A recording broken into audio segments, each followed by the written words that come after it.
오늘도 잘 견디고 계십니까? 김명준의 뉴스파이터입니다.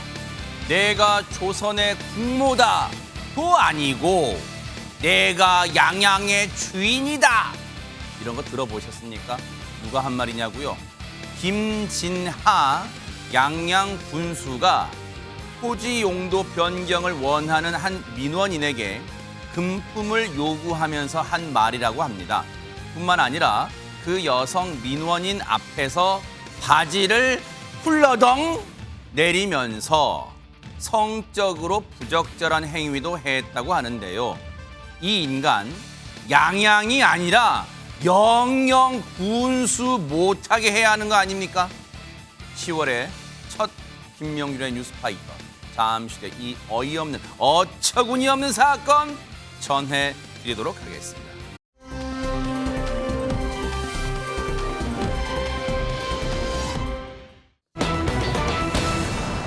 뭐 우리가 트로트 하면 대표적으로 장윤정 씨 뭐 안 떠올리는 분 없겠죠. 그런데 이 장윤정 씨가 자신의 노래 제목 같은 어머나 하는 일이 생겼다고 합니다. 김묘성 기자님. 네, 그렇습니다. 말씀하신 대로 사실 트로트계의 신인 가수 톱스타들이 많이 등장하고 있지만 그래도 트로트의 여왕, 트로트계의 어떤 데모라고 한다면 장윤정 씨. 이 의견은 이견이 좀 없을 거라는 생각이 드는데요. 네. 올해로 데뷔 25주년을 맞이했는데 위기도 함께 맞이한 것 아니냐라는 말이 나오고 있습니다.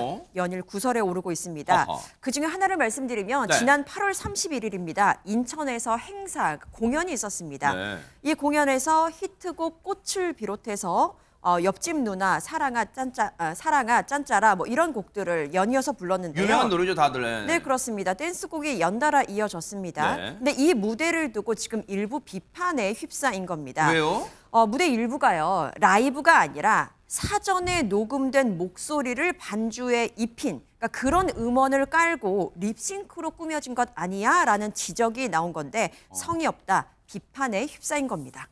립싱크라는 게 여러분 그런 거잖아요. 이미 녹음된 기존에 녹음된 이제 그 음원을 틀고 거기에 맞춰서 입만 뻥끗 한다는 게 이제 립싱크잖아요. 입 부르는 입 모양만 취한다는 게 그러면 실제로 그랬을까? 그런 논란을 일으키고 있는 영상을 직접 한번 보시고 이어가 보도록 하겠습니다. 여러분 안녕하세요. 반갑습니다. 재밌답니다. 날 찾아 신나게 입었어요. 당신을 기다렸어요. 나야 어서 오세요. 당신의 꽃이래요. 외로울 때는 와요. 아무 때나 좋아. 내가 곁에 있어줄게. 날 보러 와요. 보고 싶을 때. 사랑아 나를 부르잖아 가지마. 일단 내가 먼저 뒤돌아서 그대 볼 수 없으니. 짠짠짠하게 웃지 말아요. 말없이 그냥 가세요.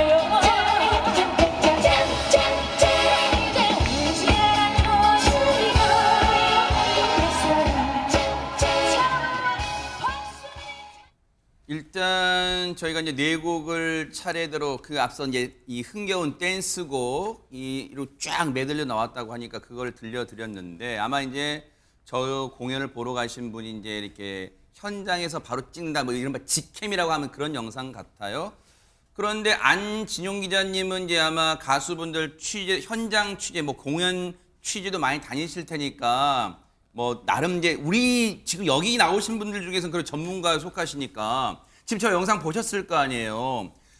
지금 약간 지금 립싱크라고 논란이 일 만한 곡 네 곡이 다 한 거예요? 아니면 일부 곡인 거예요? 뭐 어떻게 좀 얘기 좀 해주세요. 총 4곡이었는데요. 만약에 지금 보시면서 사람들이 차이를 못 느끼게 못 느끼겠다 했으면 오히려 문제가 되지 않을 텐데 두 번째, 세 번째 곡 같은 경우는요. 혹시 립싱크가 아닐까라는 의혹이 제기가 됐다는 거죠. 자, 첫 번째 꽃과 마지막 이제 짠짜라 같은 경우는요. 두 곡은요. 이게 발라드풍입니다.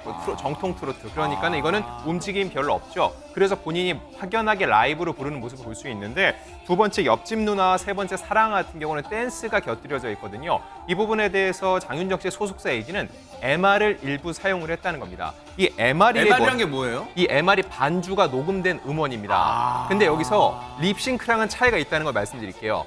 MR이라는 게 있고 AR이 있습니다. AR은 올 레코드라고 해가지고 목소리까지 모두 입혀진 음원이고요. MR은 반주가 들어가 있고 예를 들어서 아까 짠짠짠 할 때 거기서 중간에 그 다음에 들어가는 약간의 추임새가 들어간다거나 그런 것들이 들어가 있는 게 또 MR이라는 거죠. 장윤정 씨 측에서 하는 얘기는요. 이게 MR이 일부가 사용이 됐다는 겁니다. 그러면은 왜 사용을 했는지가 중요한데 말씀드렸다시피 댄스곡 같은 경우는 안무가 들어가기 때문에 완벽한 라이브가 힘들 수 있다. 그렇기 때문에 일부 사용된 측면이 있다고 얘기를 했죠. 왜냐하면 행사 진행을 하고 있으면은 아무래도 관객들과 호응하고 호응을 이끌어내기 위해서 어느 정도의 이제 액션이 들어가죠. 네. 그런 상황에서는 아무래도 MR을 어느 정도 사용하는 측면이 있다고 얘기를 하고 있고요. 중요한 거는 입만 뻥끗거리는 립싱크는 전혀 아니었다고 얘기를 하고 있다는 겁니다. 자, 이 부분에 대해서 그래서 립싱크다라는 거에선 분명히 아니라는 입장은 분명히 밝혔고요. 다만 이게 공식적인 행사 무대이기 때문에 대중 앞에서 노래를 부를 때 올 라이브가 아니라 MR을 사용하는 게 과연 괜찮은지에 대해서는 여전히 논란이 진행되고 있는 상황입니다. 일단 이제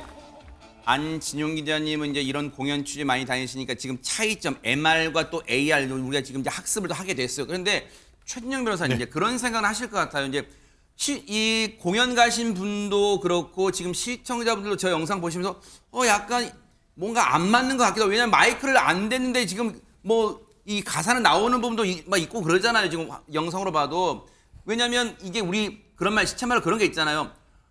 본전 생각나. 나 이거 진짜 멋진 가수가 열창하고 뭔가 이 혼신의 힘을 다하는 그런 공연 보러 갔는데 약간 이거 입을 떼도 소리가 나오는 그런 공연 보면 이거 나 본전 생각나는데 그런 생각도 드실 것 같아요. 이게 얼마짜리 공연인가요? 한마디로 생음악 들으러 왔지 아하. 녹음된 목소리 들으러 온 것 아니다 이것 아니겠습니까? 그러려면 집에서 라디오 보고 그리고 아니면 너튜브 보지 왜 이것까지 와서 쌩쌩한 음악을 아닌 녹음된 음악 뮤직 레코디드 MR이 그런 준말이라고 하는데요.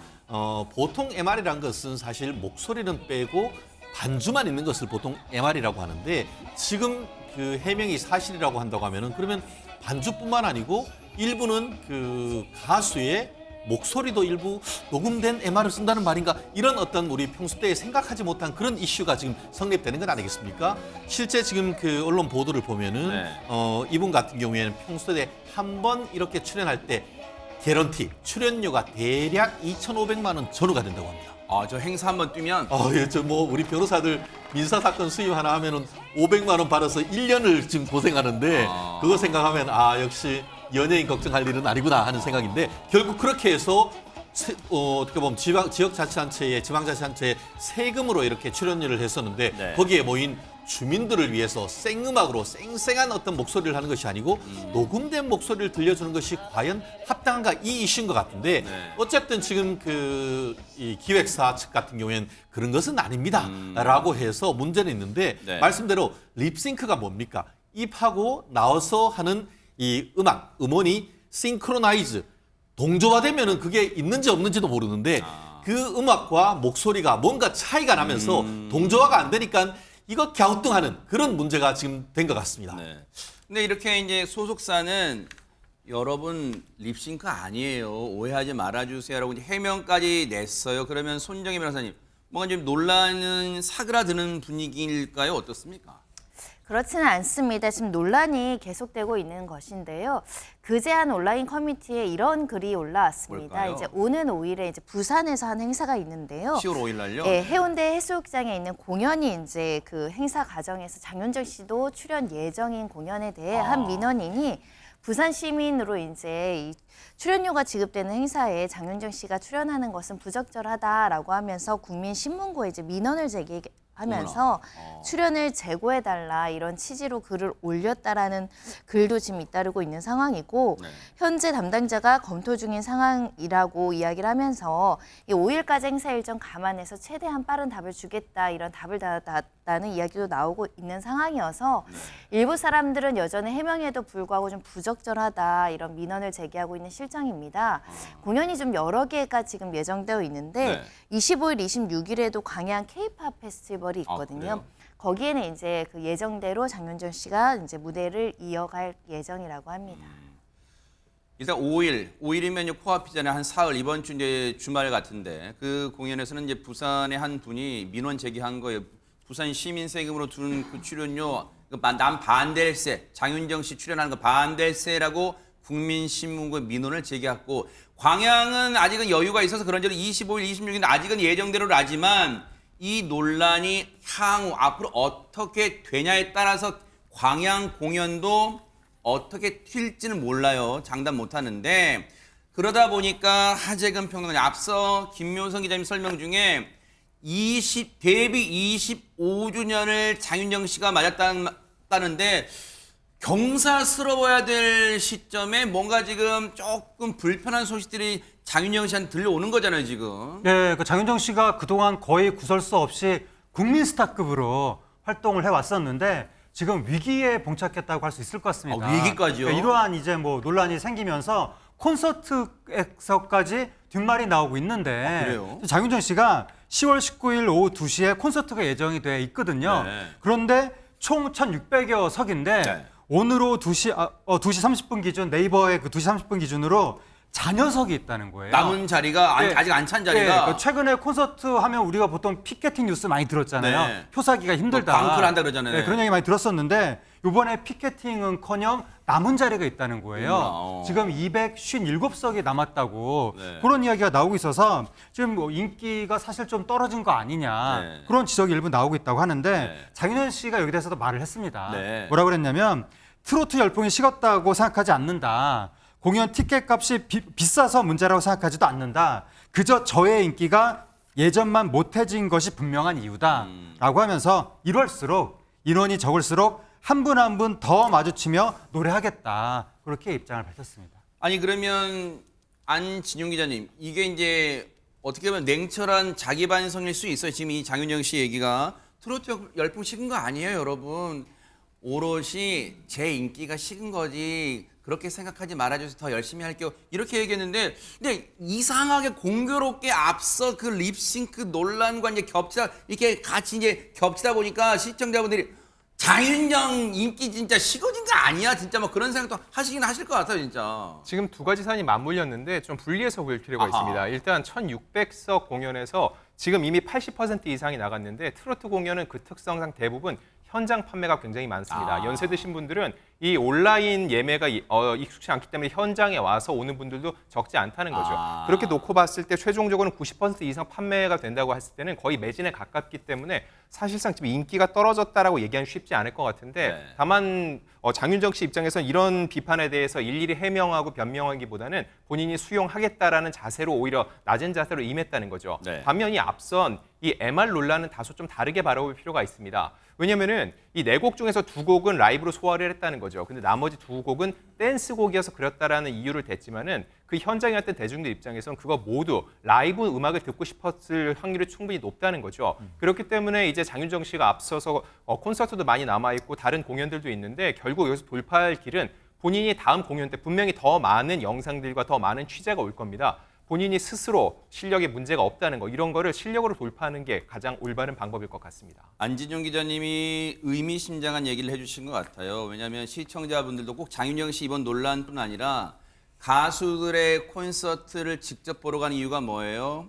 정말로 혼신의 힘을 다해서 그 공연 콘서트 준비하려고 그 모 가수 지금 구속된 가수처럼 그 전날까지 술 먹고 그러는 게 아니라 자기 목 관리, 몸 관리를 철저하게 하잖아요. 그래서 그 혼신의 힘 몇 시간짜리 공연을 위해서 진짜 자기 목소리를 아름다운 목소리를 내려고 그리고 혼신의 땀을 뻘뻘 흘리면서 무대를 다 휘젓고 다니는 무대를 하더라도 자기 목소리를 내려고 열심히 하는 거잖아요. 그래서 그 비싼 돈을 주고 가는 거잖아요.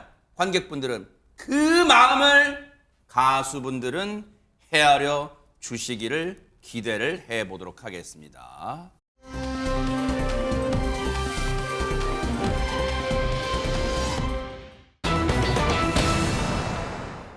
최동석, 박지윤 뭐 두 사람의 이름 아실 만한 분은 다 아실 거예요. 그런데 두 사람 간의 어떤 논란 이게 사그라드는 줄 알았더니 대박 사건 격한 지금 전쟁이 붙는 분위기입니다. 김묘성 기자님. 네, 그러긴 할 말입니다. 끝날 때까지 끝난 게 아니다라는 말이 여기서도 적용이 된 듯합니다. 아나운서 동기로 만나서 결혼까지 꼬린을 했던 최동석, 박지윤 두 사람 이제 남남이다라는 거는 많이 아실 텐데요. 아하. 그런데 법적으로는 아직 아닙니다. 어허. 박지윤 씨가 지난해 10월 이혼 조정 신청서를 제출을 했습니다. 하지만 조정이 결렬이 됐죠. 그래서 지금 이혼 소송으로 간 상태인데 뭐 아직 이혼된 게 아니에요? 그렇습니다. 아직 소송 중입니다. 근데 뒤늦게 알려진 사실입니다. 이번에 새롭게 알려진 사실은 지난 6월에 박지윤 씨가 한 여성을 상대로 손해배상 소송을 걸었다라는 겁니다. 어허. 그 여성은 누구냐? 그러니까 최동석 씨와 부적절한 관계를 맺은 상간녀다라고 지목을 하면서 어머나? 상간녀, 상간자 위자료 청구 소송을 박지윤 씨가 제기를 한 거죠. 어머나 어머나 어머나. 아니 하재근 평론가님 두 사람의 무슨 이혼 관련 뭐 새로운 정황, 새로운 이 얘기가 나왔다는 게 아니라 지금 이 와중에 상간녀란 단어가 지금 튀어나왔어요. 지금 두 사람 얘기 중에. 네, 박지훈 씨 측에서 상간녀 소송을 제기했다는 사실이 뒤늦게 알려진 건데 어허. 이게 이제 충격적인 게 뭐냐면 그동안은 계속해서 최동석 씨 측에서 박지훈 씨한테 뭔가 박지훈 씨가 유책 행위를 한 것 같은 뉘앙스로 그렇게 주로 이제 막 비난을 해왔었거든요. 박지훈 씨는 주로 좀 침묵하는 편이었고 그랬죠. 그랬었는데 갑자기 지금 박지훈 씨 측에서 상간녀 소송을 제기했다고 하니까 아하. 굉장히 충격적인 거예요. 네. 그러니까 이제 그 한마디로 최동석 씨가 불륜 행위를 했다고 이제 주장을 한다고 해석이 되는 거잖아요. 네. 그러니까 최동석 씨 측에서 바로 여기에 대해서 입을 열었는데 네. 어제 뭐라고 그랬냐면 네. 저의 지인이 박지훈 씨로부터 소송을 당한 건 맞다. 하지만 결혼 생활 중에 나는 위법한 일은 절대 없었다. 진실은 법정에서 밝히고 법원의 판단은 투명하게 공개할 것이다. 그렇게 입장을 밝혔는데 네. 이 소송이 알려지긴 지금 알려졌지만 이미 지난달에 진행이 됐던 것이고 지난달 27일에 첫 변론기일이 끝났습니다. 아. 그리고 이달 10월 29일에 2차 변론기일이 진행될 예정입니다. 지금 최동석 씨의 이 SNS 내용을 보면 제 지인이 박지훈으로부터 이제 뭐 존칭을 안 했네요. 박지훈으로부터 소송을 당한 것은 맞다. 그러니까 박지훈 씨가 최동석 씨의 부적절한 관계에 있는 즉 상간녀라고 지목한 분이 최동석 씨의 지인인가 봐요. 일단 그렇게 해석이 되죠. 그런데 앞서 이 제목을 보면요. 안진용 기자님 쌍방간의 상간 소송 이렇게 달려 있었잖아요. 이건 대관절 무슨 말이에요? 네, 바로 지난달 30일 최동석 씨가 박지윤 씨를 상대로 해서 똑같은 소송을 제기했기 때문입니다. 뭐. 한 남성을 상대로 상간자 위자료 청구 소송을 제기를 했는데 어허. 박지윤과 이 남성의 부정행위로 혼인이 파탄났다는 주장인 겁니다. 자, 근데 언론 인터뷰를 통해서 오늘 추가적인 입장을 냈는데 따지고 보면 지난해 10월 이혼 조정 신청서가 제출이 됐고요. 지난 6월 박지윤 씨가 먼저 상간자 위자료 청구 소송을 냈습니다. 그리고 석 달 만에 이 맞소송을 낸 건데 그 이유에 대해서는 일단 이 사안은 결혼 중에 일어난 일이라고 주장을 하고 있고요. 본인 입장에서 고민이 많았다는 겁니다. 왜냐하면은 아이들의 엄마이고 또 본안 소송과 이 개인적인 이혼 소송과는 다르게 상간 소송은 외부로 알려질 수밖에 없다는 거죠. 즉 아이들을 보호하기 위해서 이것을 미뤄왔는데 더 이상은 미룰 수 없어서 3개월 만에 맞소송을 제기했다는 주장입니다. 사실 하재근 평론가님 두 사람이 뭔가 불협화음 뭔가 불화가 있는 것처럼 보일 때도 그때 왜 이럴까 걱정하는 수준이었다면 그런데 이혼 조정 신청까지 이혼 소송까지 가고 하는 걸 보면 진짜로 뭐가 있나 봐. 그때 많은 사람들이 궁금했는데 결국은 터질 게 터졌다고 지금 두 사람이 양측이 아직은 부부잖아 이혼된 게 아니니까 네. 서로가 서로를 상대로 지금 가정 파탄에 책임이 있다고 지금 부적절한 행동으로 지금 이러고 있는 지경까지 이르렀네요. 지금 그렇게 된 거예요. 이혼을 할 때 하더라도 단순히 뭐 성격 차이 이렇게 이혼하는 거하고 무슨 뭐 상간자, 불륜 이런 키워드가 등장하는 거는 완전히 그 이미지에 하늘과 땅의 차이가 있는 건데 네. 두 사람 다 사실상의 뭐 연예인 같은 위치에 있는 사람들이잖아요. 네. 이미지에 굉장히 크게 어쩌면 위해가 될 수도 있는 네. 그런 싸움을 좀 시작하게 된 겁니다. 이게 이제 여러 매체에서 보도가 되니까 네. 바로 두 사람이 입장을 냈거든요. 아, 그래요? 네. 일단 박지원 씨가 뭐라고 입장을 냈냐면 오늘 입장을 냈습니다. 네. 해당 소송 내용은 그러니까 이 최동석 씨가 낸 소송은 전혀 사실 무근이다. 소송이 성립될 수 없다는 걸 알고 있으면서도 이를 제기한 것이다. 그렇게 입장을 냈습니다. 근데 최동석 씨도 비슷한 입장을 낸 거예요. 박지훈 씨가 낸 소송은 성립이 안 된다. 이성적인 사이도 아닐 뿐더러 설사 이성적이라 하더라도 혼인 파탄 이후에 만난 거라 위법 행위가 성립하지 않는다. 그렇게 각각 입장을 냈습니다. 이야, 아니 그러니까 이게 시청자분들이 듣기에는 뭔가 최준현 변호사님, 당신의 소송은 소송 자체가 성립이 안 돼라고 하면서도 뭔가 서로가 서로를 상대로 소송을 냈어. 그러면 소송을 낼 때 우리가 보통 상식적으로 그 소송을 뒷받침할 만한 뭐 증거 뭐 그런 게 있어야 되는 거 아니에요? 그렇습니다. 우리가 소장을 내면은 청구 취지라고 해서 피고는 원고에게 예를 들어서 뭐 위자료로 5천만 원 달라. 그리고 밑에는 언제 어디서 부부인데 외간 남자 만났다, 외간 여자 만났다. 그래서 불법행위다라고 하면서 제일 밑에는 갑제 1호증 뭐 이런 식으로 해서 그런 사진이라든가 증거를. 그런 부분을 내는 것이죠. 아. 그런데 지금 소장을 봤더니만 그와 같은 주장만 있었지 뒤에 입증할 자료가 있었는지 여부가 지금 아리송한 그런 사건인 것 같습니다. 그런데 양측의 의견이 비슷한 것 같으면서도 살펴보면 조금 달라요. 그래요? 뭐냐면은 네. 박지윤 씨 같은 경우에는 네. 지금 최동석 씨의 어떤 상간남 청구 소송에 대해서 나는 그런 사실 자체가 없다. 완전히 부인하고 있습니다. 그런데 지금 최동석 씨 같은 경우에는 그 박지윤 씨의 어떤 상간녀 청구 소송에 대해서 내가 만난 사람이 이성으로 만난 것이 아니다. 다만 이성이를 만났다 하더라도 그것은 혼인이 파탄된 이후에 만난 것이지 파탄 전에 만난 건 아니기 때문에 위자료 청구 소송이 인정이 되지 않는다라고 해서 사뭇 조금 결이 다릅니다. 그렇기 때문에 결국 그 소송은 입증을 해야 되는 것인데 저는 뭐 그냥 제3자 입장으로 네네. 말씀드릴게요. 단순 부인을 했는데 최동석 씨가 박지윤 씨의 이른바 상간남 관련되는 증거를 뭔가를 낸다고 하면은 그 사건에서도 소송이 성립되지 않는다고 볼 수 없죠. 그런데 최동석 씨 같은 경우에는 뭐라고 하냐면은 사람을 만난 것은 인정을 해요.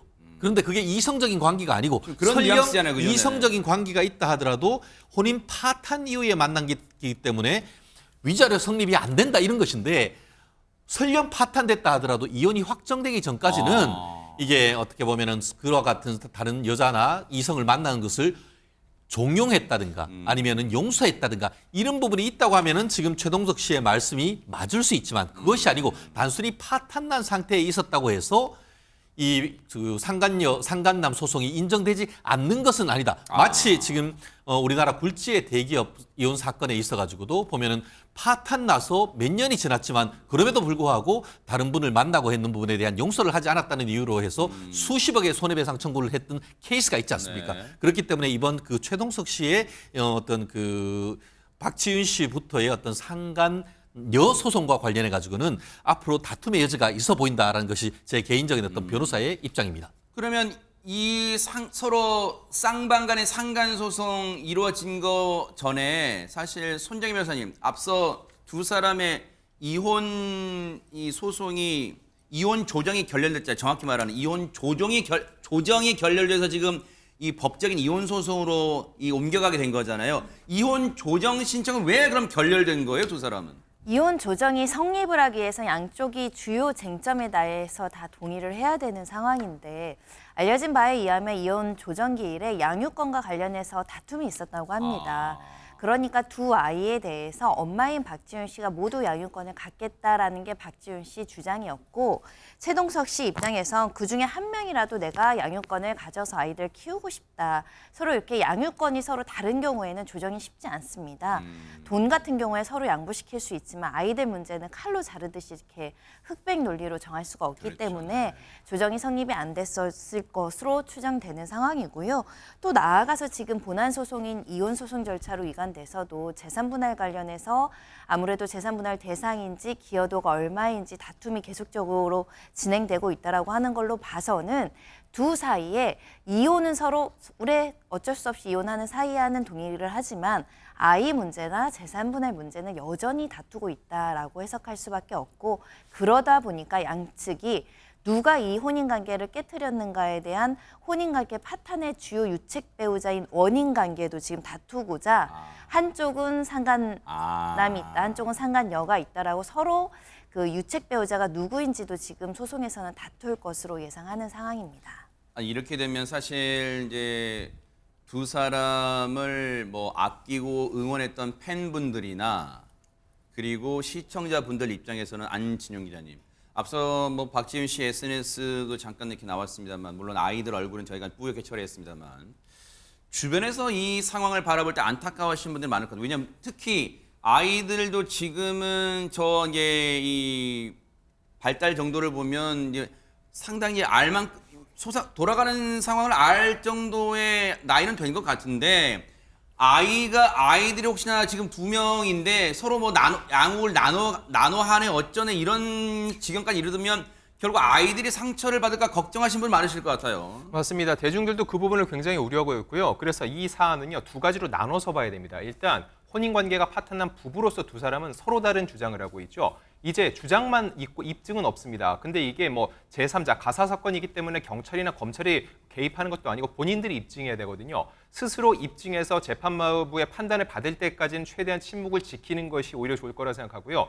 이제는 부모로서의 역할이 있습니다. 두 사람 모두 SNS에 여전히 아이들에 대한 애틋함과 그리움을 드러내면서 계속적으로 여러 가지 이제 게시물들을 올리고 있는데, 이게 양육권 다툼에서 더 유리한 고지를 점하기 위한 어떤 의도된 행동일지 모르겠지만 적어도 이 과정에서 아이들이 계속 노출되고 있다는 거죠. 앞서 논란이 불거졌을 때도 아이의 생일날을 두고 생일날에 엄마가 있었는지 없었는지 이런 것을 두고 계속적으로 싸우는 모습이었는데, 아이들이 지금 중학생 딸과 초등학생 아들이 있습니다. 두 사람 그래요? 모두 인터넷을 할 줄 알고 댓글을 볼 줄 알고 돌아가는 상황을 주변이들도 다 인식을 할 수 있다는 겁니다. 그렇기 때문에 이 싸움에 있어서 내가 더 아이들과 친밀감이 있다 이런 식으로 노출시키는 건 대단히 부적절해 보이고요. 이걸 바라보는 대중 입장에서도 마찬가지입니다. 이걸 너무 흥미 위주로 보는 게 아니라 아이들이 피해자가 될 수 있기 때문에 그렇죠, 최대한 결과가 나올 때까지는 어떠한 판단을 하지 말고 이 사태를 조용히 지켜보는 게 오히려 예의일 것 같습니다.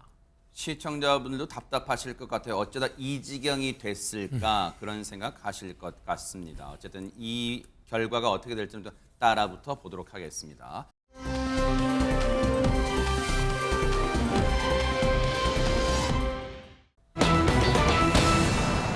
세상에요. 정말 입이 진짜 우리들의 입이 더러워질까봐 차마 입에 담기조차 싫은 그런 인간에 관한 얘기입니다. 김묘성 기자님. 네, 김진하 양양군수 이야기입니다. 김진하 양양군수가 민원인 앞에서 바지를 벗었다. 뭐 이런 입에 담기도 참 힘든 그런 내용인데요.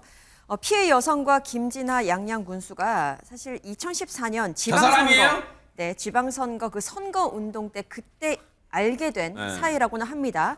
그리고 이 피해 여성은요, 양양 지역에서 펜션과 카페를 운영하기 위해서 건물 신축을 준비 중이었다고 합니다.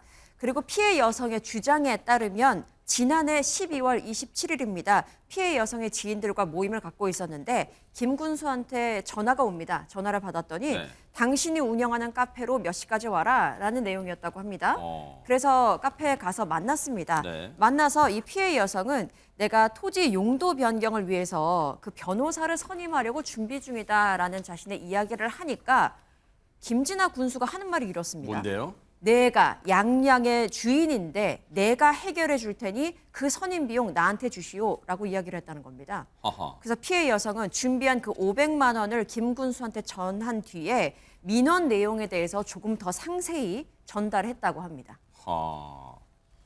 일단은 김진하 군수란 사람이 지난해 12월 27일 날 이 여성한테 왜 느닷없이 전화했는가도 웃겨요. 그냥 일단은 당신이 운영한 카페로 와라. 그래서 뭐 이런저런 얘기하다가 카페에서 그 피해 여성분이 제가 지금 뭐 어떤 소송을 준비 중인데 토지 용도 변경을 위해서 지금 변호사 선임하려고요.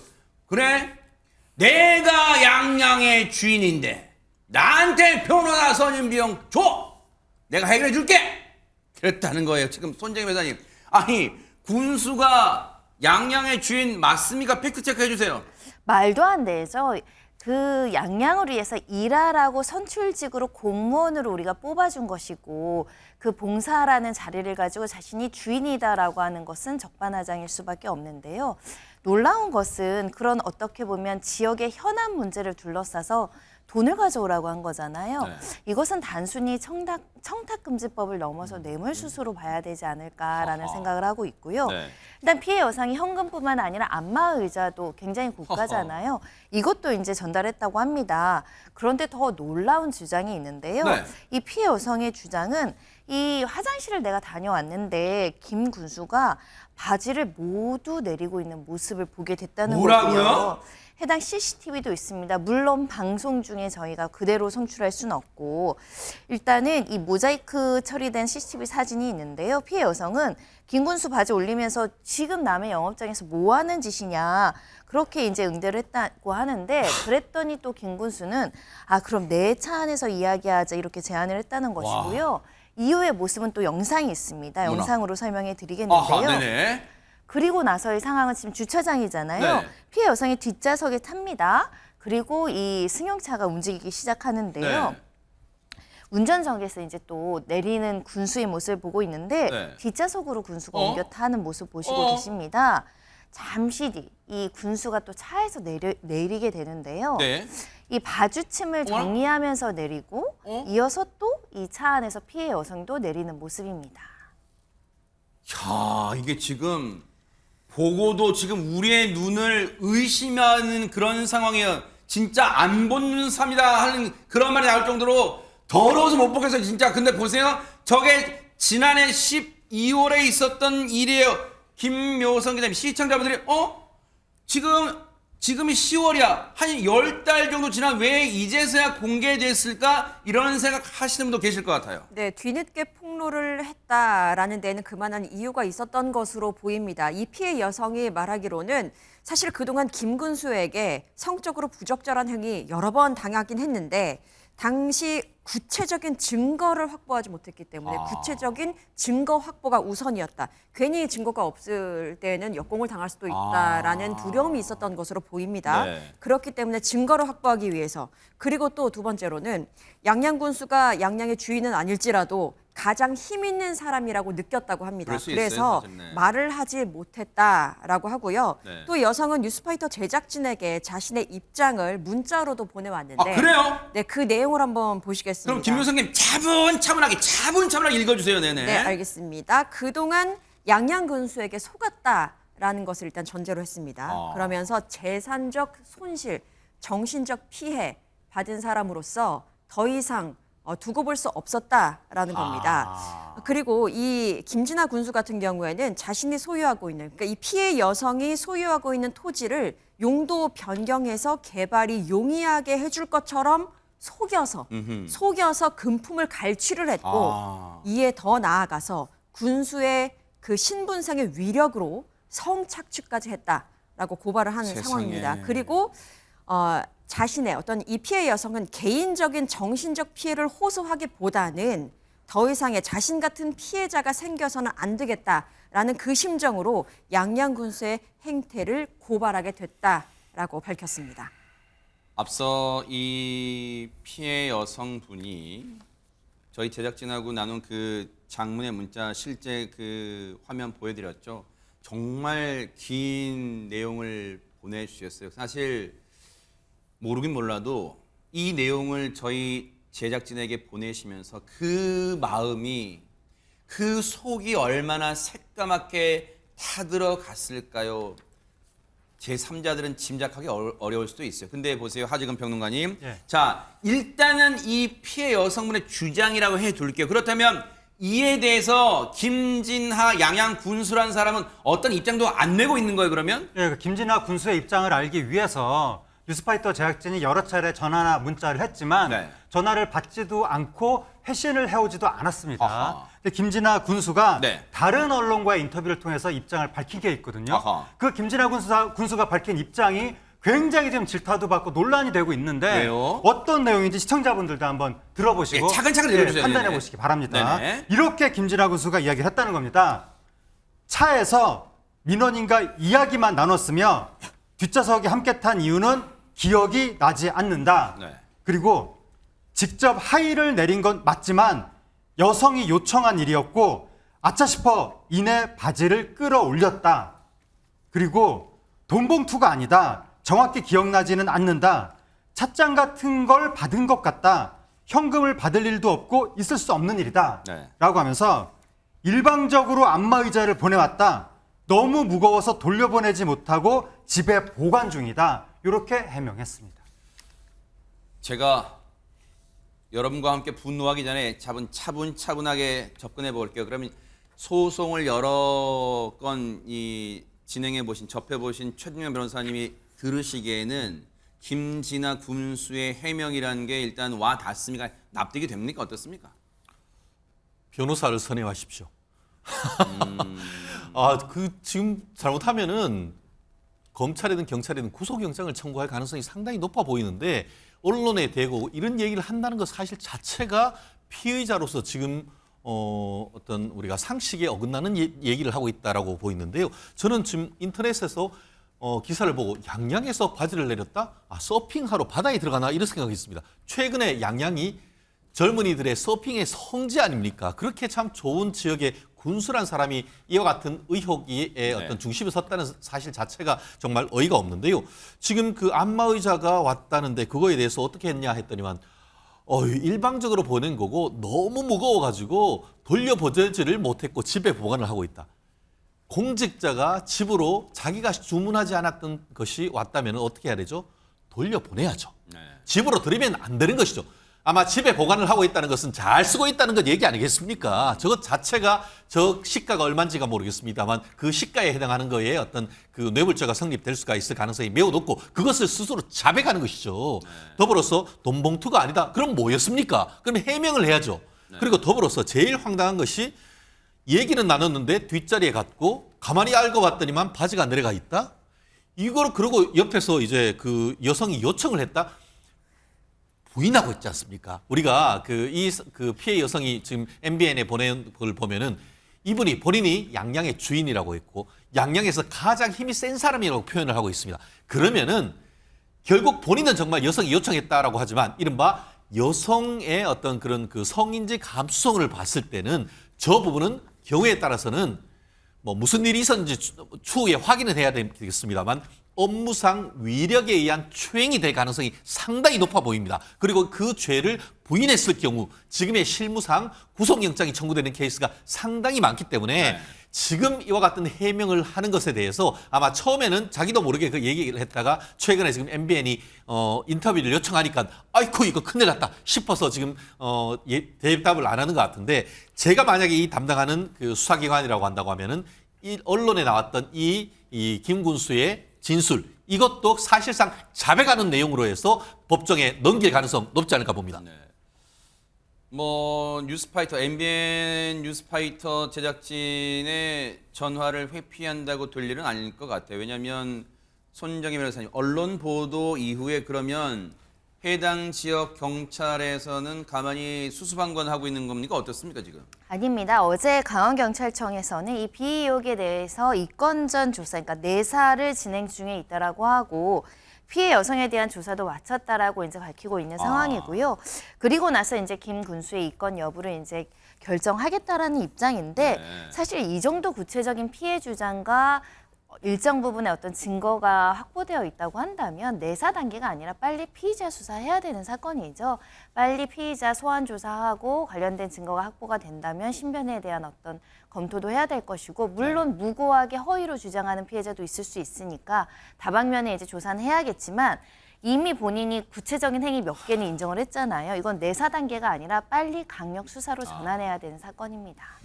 경찰 조사는 이제 강원경찰청이 지금 강원지방경찰청이 나선 거예요. 경찰청이. 그러니까 아마 이 신속하고 이 강력하게 이루어질 거로 기대는 해보겠고 그러면 안진용 기자님 경찰 조사는 조사지만 그러면 이 김진아라는 사람이 여전히 양양군수로서 양양군청에 출퇴근하고 지금도 떵떵거리고 어허 나 왔어 막 뭐 출근해서 막 이러고 있어요 지금?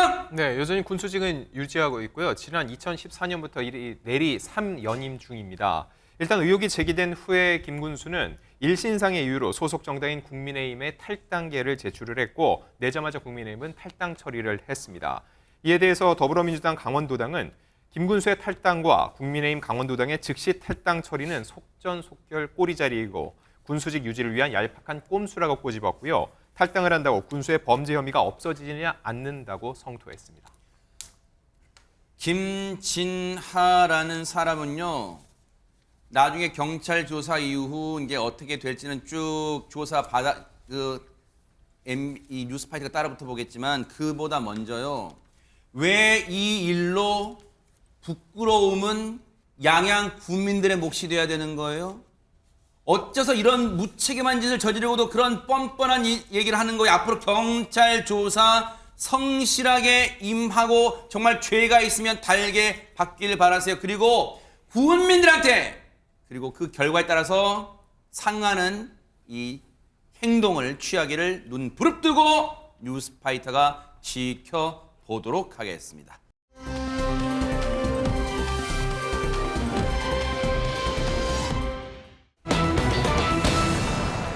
정말로 전 국민을 경악케 한 일면식도 없는 10대 여성을 밤길에 무참히 살해했던 그 악마 같은 악마보다 더 악랄한 그 인간의 신상이 바로 그제 공개가 됐었습니다. 손정혜 변호사님 어떤 인간입니까? 네, 특정 강력범죄상 신상 공개 대상이 되는 아주 강력한 범죄를 저질렀기 때문에 경찰도 신상 공개를 했고요. 일단 범죄의 중대성, 잔인성 모두 인정이 됐습니다. 그제 저녁 이름과 얼굴 그리고 나이가 공개됐고 박대성 그리고 나이 30살로 인간이에요? 됐습니다. 이게 사람이에요, 이게 사람?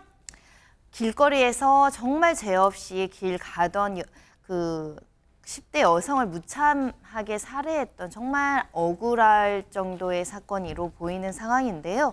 이 박대성은 순천에서 배달 전문 식당을 운영하고 있다고 알려지고 있고요. 이 수차례 흉기를 휘둘러서 무참히 살해했는데 범행 이후에 왜 살해했느냐라는 질문 등에 소주 4병을 먹어서 기억이 닿지 않는다. 이렇게 또 대답을 해서 많은 공문이 일기도 했었는데 아유, 사실은 좀 화가 나는 장면이긴 하지만 네. 이 장면 같이 보시도록 하겠습니다. 네네. 혐의 인정하십니까? 왜 그러셨어요? 한 말씀만 해주세요. 죄송합니다. 뭐라고요? 죄송합니다. 피해자하고 아는 사이신가요? 아니요. 왜 그러셨어요? 그때 기억이 나지 않습니다. 죄송합니다. 아직도 그럼 범행 부인하고 계신 거예요? 아닙니다. 증거가 다 나왔기 때문에 부인은 하지 않습니다. 피해자한테 하고 싶은 말 없으세요? 제가 죄송합니다. 당시 기억이 전혀 안 나세요? 네. 술은 얼마나 마셨어요? 한 4병 정도 먹었습니다. 소주? 네. 구속 앞두고 심정이 어떠십니까? 하고 싶은 말 없으세요? 네, 지금 딱히 없습니다. 경찰한테 주장하셨던 건 뭐예요? 안에서 무슨 말 했어요?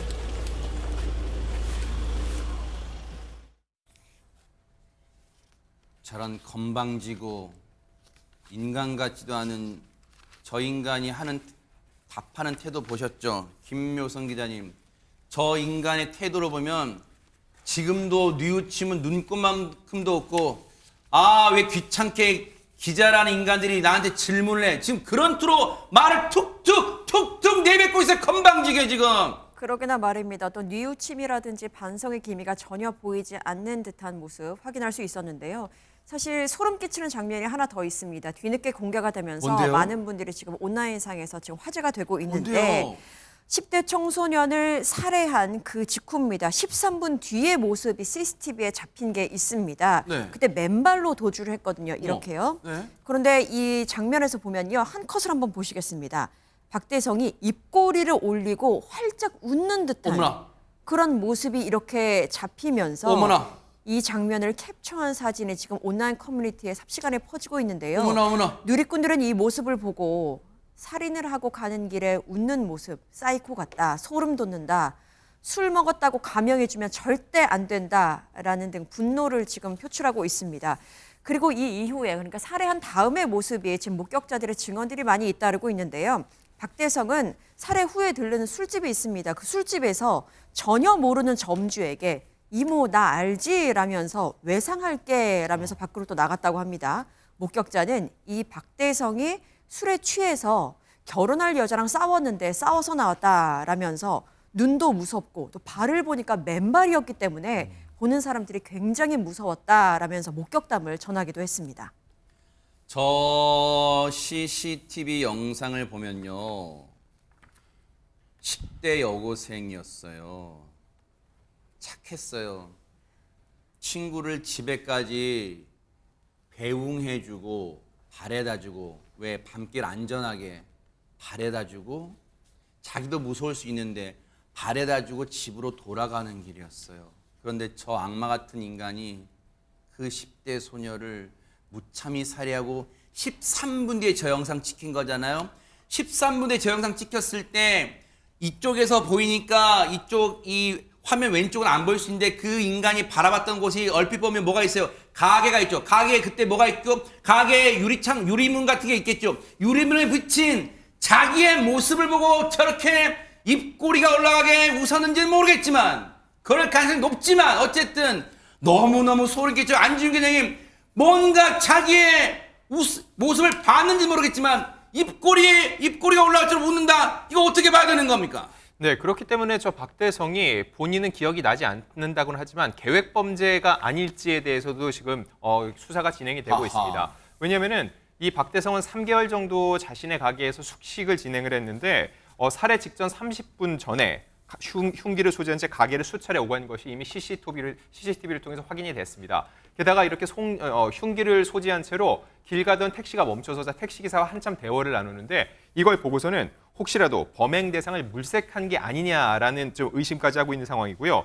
일단 경찰 관계자는 범행이 기억나지 않는다고 주장은 하지만 범행 전 흉기를 미리 챙겨 가게를 오갔기 때문에 계획적인 범죄 가능성도 열어놓고 수사가 진행 중인데 자 보통 이렇게 범죄가 발생되면 우발적인 범행인지 계획적인 범행인지를 두고 따지게 되죠. 네. 지금 이 박대성 같은 경우는요. 폭력 적거가 있습니다. 이미 잡힌 후에는 이렇게 얘기를 합니다. 증거가 나왔기 때문에 부인 안 한다. 그러면서 본인이 또 사과를 합니다. 죄송하다고. 이걸 놓고 봤을 때 이미 재판을 받아본 경험이 있는 이 피의자가 형량을 줄이기 위한 어떠한 조치를 시작한 게 아닐지 의심이 드는 대목입니다. 우리가 상식적으로 음주를 한 상황에서 기억이 안 난다고 하려면 최소한 저 CCTV에 찍혔을 때 모습은 정말 가을짓자 행보를 한다거나 비틀비틀하는 모습은 최소한 있어야 되는 거 아니에요? 근데 저렇게 씩 웃는 모습 그리고 똑바로 걷는 모습 저런 모습에서 그냥 기억이 안 난다면 수사기관이 아 그래요? 기억 안 나세요? 하고 넘어갈 줄 알아요? 과연 이런 말도 안 되는 그런 얘기를 입 밖으로 내뱉는 박대성이라는 인간을 전문가들은 어떻게 바라보고 있을까요? 얘기 들어보시고 이어가 보도록 하겠습니다. 본인은 현재 술을 너무 많이 마셔서 기억이 없다고 주장은 하고 있지만 도주를 하는 행위를 보면 목격자가 나타난 완전 반대 방향으로 굉장히 합리적으로 도주를 하거든요. 폭력 전과가 꽤 많이 있는 걸로 알고 있어요. 보는 사람에게 공포를 유발하려는 의도로 밖에는 읽혀지지 않는 그런 문신을 이 사람은 갖고 있어요. 아마도 이 사람은 그 전에도 폭력적인 그 캐릭터였을 가능성이 무지하게 높고 사건이 끝나고 난 후 약간 한숨 돌릴 때 웃잖아요. 굉장히 반사회적인 판타지를 공유하고 있는 사람들 중에 내가 목표를 달성했다. 이런 만족감을 느끼는 듯한 웃음으로 뭐 해석이 될 수도 있지 않겠느냐. 전문가 볼 때는 뭔가 이건 형량을 줄이려는 의도가 다분해 보인다. 아마 그런 분석을 하고 있어요. 그런데 앞서도 말씀드렸지만 친구를 배웅하고 돌아오는 길에 이런 참변을 당했어요. 그 딸과 눈에 넣어도 아프지 않을 그 딸과 마지막 통화를 나눈 아버지였습니다. 아버지는 지금도 가슴이 미어집니다. 지켜주지 못해 미안하다고 너무 가슴이 미어져요. 그 마지막 통화 내용 들어보시고 이어가 보도록 하겠습니다. 상면을 약사가 하는 말이 그 약이 다 떨어졌다고 내일 와래. 그래서 다른 약국 갔는데 다른 약국에서도 약이 다 떨어졌대. 뭐 알았지 뭐 당근 사야지 뭐 조심해라. 내일 사갈게. 너 누구랑 있냐? 빨리 들어와라. 응. 아니 먼저 심으면 아니 조심해야 된다. 알았어. 끊어. 알라뷰.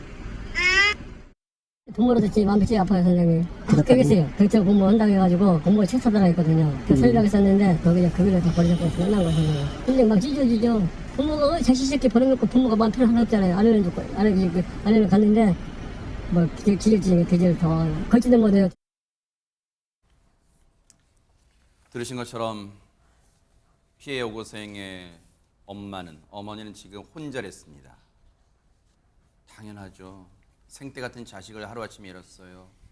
이 아무 죄 없는 10대 여고생을 무참히 살해한 이 박대성이란 인간, 앞으로 어떤 천벌을 받을지 그 재판 과정까지 뉴스파이터가 따라붙어 보도록 하겠습니다. 너무너무 경악스러운 사건이었습니다.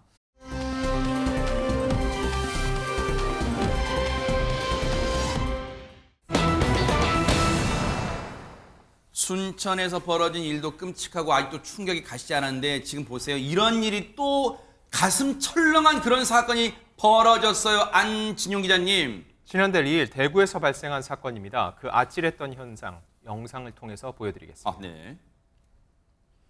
자, 새벽 시간 대구의 어느 주택가 골목입니다. 뭐예요, 검은색 차림의 남성이 주위를 두리번거리며 배회합니다. 뭐예요? 선글라스와 마스크로 얼굴을 가렸죠. 자, 근데 두 손을 보시면 됩니다. 각각 흉기와 둔기가 들려 있습니다. 세상에. 게다가 이 남성 지나가던 시민들에게 이리 와보라면서 소리를 지르며 위협하기까지 합니다. 법에 질린 시민들은 112에 신고하는데 대체 이 남성 왜 이런 행동을 하는 걸까요? 아니 지금 소리만 지르는 게 아니라 만약에 안지용 기자님 저 인간이 갑자기 무고한 시민들을 막 달려들 수도 있잖아요. 진짜 너무 겁나요 지금. 그렇습니다. 일촉즉발의 순간인데요. M1 피해자가 발생하지 않기 위해서는 경찰이 빨리 현장에 도착해야 되는 상황이었습니다. 아하. 그 뒤 상황 영상으로 마저 보여드리겠습니다. 네네. 신고 접수 빠르게 현장에 도착한 경찰들입니다. 이 남성 출동한 경찰을 보더니 들고 있는 흉기를 저렇게 휘두르며 대치합니다. 경찰은 거리를 유지하며 남성을 둘러싸는데요. 계속해서 흥분을 가라앉히지 못하는 남성. 그리고 틈을 보인 순간 경찰들은 빠르게 달려들어서 흉기를 빼앗습니다. 아하. 그리고 제압하는 데 성공했고 네. 이 남성 현행범으로 검거됐습니다. 와 일단은 천만다행이에요. 다행히 아무 시민도 다치지 않고 저 몹쓸 인간을 검거한 거에서 천만다행인데 그동안 얼마나 시민들은 불안에 떨었을까요? 하재근 평론가님 세상에. 저 때가 새벽 2시 40분경이거든요. 깜깜한 밤중에 길거리에서 40대 남성이 저렇게 마스크 쓰고 선글라스 끼고 흉기, 둔기 들고 지나가는 시민들한테 이리 와봐라 막 이러면서 위협을 하면 얼마나 무섭겠습니까? 세상에. 저희가 근처가 대학가라고 합니다. 그래서 새벽 2시 40분이지만 많은 행인들이 있었다는 그러네요. 거예요. 정말 위험한 순간인데 어머나, 세상에. 경찰들이 바로 출동을 해서 네. 테이저건을 겨누면서 흉기, 둔기 내려놓으라고 아하. 그렇게 했는데도 남성이 계속해서 흉기를 휘두르니까 아하. 경찰도 사실 로버트가 아닌데 경찰도 다칠 수 있는 사람인데 네. 경찰들이 계속 대치하다가 직접 달려들어서 아하. 천만다행으로 인명피해 없이 저 사람을 붙잡을 수 있었습니다. 아니 대체 저 인간은 저 몹쓸 인간은 왜 저런 짓을 벌였을까요? 얘기 들어보시고 이어가 보도록 하겠습니다. 택배 때문에 문제가 있었는데 집에 있다가 화를 참지 못해서 그냥 가지고 나왔다. 그렇게 좀 얘기를 하더라고요. 그래 약간 정상적인 상식에서 좀 벗어나는 생각을 갖고. 요즘 범죄를 저지르는 인간들은요 하나같이 손정희 변호사님 입에서 나온다고 다 말인 줄 알고 그냥 다 내뱉어요 진짜. 네, 택배가 문제가 있다고 해서 저렇게 길거리에 흉기와 둔기를 들고 시민들을 위협하지는 않죠. 네. 분노 조절 장애가 있지 않은가 명확하게 조사를 해야 되지 않을까 생각이 들고요. 또 횡설수설하는 주장도 했습니다.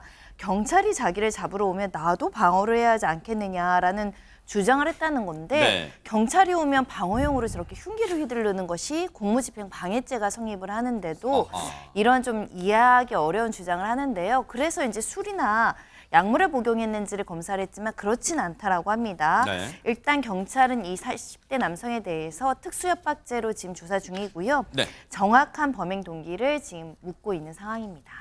신고해 주신 시민 덕분에 그리고 빠른 출동을 해주신 우리 경찰분들 덕분에 저런 몹쓸 인간의 정말 더 추가적인 범행을 막을 수 있었다 이런 생각해 봅니다. 감사드립니다.